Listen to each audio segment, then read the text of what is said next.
welcome back to the Film and TV channel. And yes, something I like to tackle every now and then. Well, not really, because I probably get a stick for it as well. But we're going over to Netflix today, look at a controversial series, not for the first time with Netflix, of course. And we're going to look at what they call, and the clues in the word, a fictional documentary series. So take it with a pinch of salt, but it has caused controversy. And there's been a couple of series, so they both haven't gone down very, very well. But today we're going to look at something called Queen Cleopatra. Please, if you are new to the channel, push that subscribe button, push the bell notifications. Great job, you're on board. Everything film and TV, of course.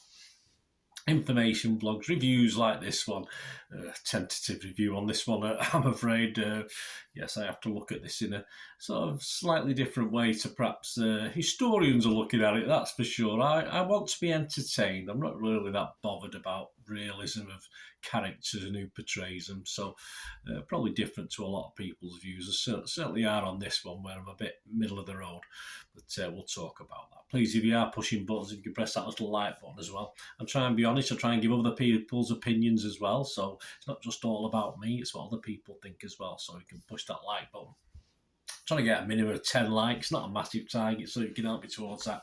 Fantastic. Right, here we go. Queen Cleopatra. It's part of the African Queens. There's been a couple of series. A 2023 documentary series, fictional, I repeat, fictional, focusing on female monarchs. The clue's in the name, isn't it? And the second season, which is what I'm looking at today, or mini-series, focuses on the Queen of the Ptolemaic Kingdom of Egypt. Pharaoh Cleopatra, isn't it? Really, not Queen Cleopatra. And it's produced and narrated by Jada Pinkett Smith and featured dramatised fictional reenactments, as well as interviews with experts. Well, experts, yes, fair enough. One person's expert is another person's lunatic or idiot, but that's how it is, simple as. And the first season covered Njinga, the Queen of Ndongo, and Matamba. I've not watched that, guys, so I'm going to probably go back and give that a watch, because that was almost as controversial, not quite. Tina Garavi was the director of Cleopatra, the second in this series. Internet Movie Database, here we go. Joe Public, 30,000 scores and reviews left. A score of 1.1 out of 10. And not the greatest score we've had, probably the lowest I've done, I think, from certainly in recent memory. Rotten Tomatoes audience, yeah, just 2% positivity, so out of 100 people, 2 liked it or were positive about it. Not a lot, not a lot. Of course, in comparison, I did talk about Njinga, didn't I? That got 3.4 out of 10, so quite a high score, comparatively speaking, on Internet Movie Database. And what's it about? Well, it's about Queen Cleopatra of Egypt, of course, the lineage from Macedonia, Ptolemaic lineage from Macedonia, Greece. She ruled for 21 years. Is there any controversy about that? I'm not too sure. Between the years 51 BC and 30 BC. We don't have BC now, do we? It's something else, but hey, we'll go with that, because that's what I understand.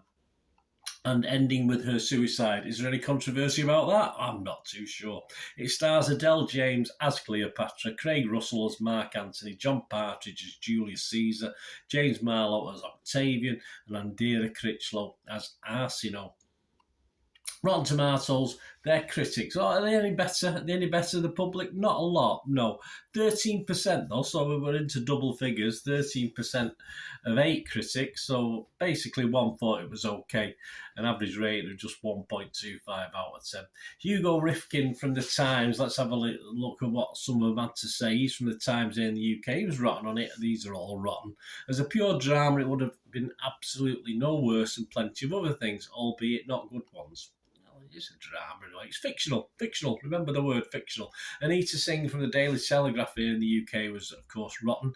It's too soapy for serious history fans, interesting, and not enough of a soap for viewers who like juicy historical dramas. Yeah, I like that. That's a good from Anita. I'll go with that one. I like that.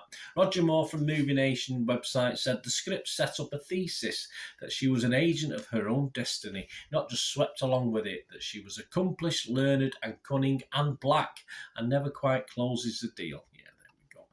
Well said, Roger. And Rowan Naha from the Indian Express website said, a surface-level docudrama, it certainly is, that often slips into Mills and Boone territory. Netflix's Queen Cleopatra tells a legendary monarch's tale with all the dramatic heft of a Wikipedia article. Well, there you go. I think that's another good analogy. Right, my thoughts, guys. Metacritic scores where you do positive, mixed, or negative. I'll go mixed. I'll be generous. I'll go mixed.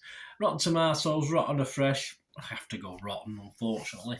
And Internet Movie Database, I am going to score it because I found it mildly entertaining, despite the trouble. I'll go 5 out of 10, so I'll go the halfway mark on this, which is a lot more than 90% of everybody else is saying. Of course, just to sum it didn't go down too well with many, as we know. Netflix are accused of rewriting history. Well, not so much history, perhaps more the believability of the main player in this. That seemed to be where it all sort of got a bit messy. I did smile, though, I think the first couple of minutes of the documentary, thinking back to the first episode, I did smile when the first expert we hear, so-called expert we hear, clearly has Cleopatra. It was black agenda, and herein lies, from what I can see, is where all the controversy comes around. You know, people wanted it banned in Egypt, lawyers were threatening to sue Netflix for this because obviously, but certain experts believe it, and a lot more experts, from what I've seen, don't believe it. But there it is. As I said, it's a factual dramatisation. I'm not going to get all het up when I watch Queen Charlotte on the similar thing, with the, obviously it is what it is. Bridgerton, there you go, things like that. I mean, it's what's happening now. So I don't get too het up about it. If I want to learn the whys and wherefores and therefores, I'll watch and read from other substantial historical productions than a Netflix series. Or read books. As I say, some experts will disagree, but it's only a matter of you reading up on it and learning, which is what it is. I've got a brain. I like to learn, watch and listen from perhaps more reliable sources than a Netflix factual fictitious documentary series. And let's face it, the experts can't all agree, as we can see. So I watched this as entertainment, not as an accurate historical depiction, but obviously most of the plot for me did sort of toe the line. Dramatic license, of course, the narrative in it of what happened, and the suicide at the end and stuff like that. So ignoring all the rights and wrongs of casting, it was just about entertaining enough for me as a throwaway look at history. It wasn't on for too long, 4 episodes by about 40-45 minutes. Didn't take a lot of time out of my life. I was doing other things I had on in the background. And it was okay, but in the same way I'd go back and enjoy the Elizabeth Taylor version, which, by the way, is much better. But it's just throwaway stuff for me, and that's how I'll look at it. The actors themselves, a mix of average and less than average, though Adele James did pretty well as old Cleo. She was all right. Mildly entertaining for me, and that 5 out of 10 reflects it. And I say I'm not getting all bogged down with the controversy surrounding it. I just watched it for what it is. Let me know what you think, guys. Anyway, it'd be great to hear from you. Until we meet again, that's one thing, don't I? Please stay safe, everyone. Bye for now.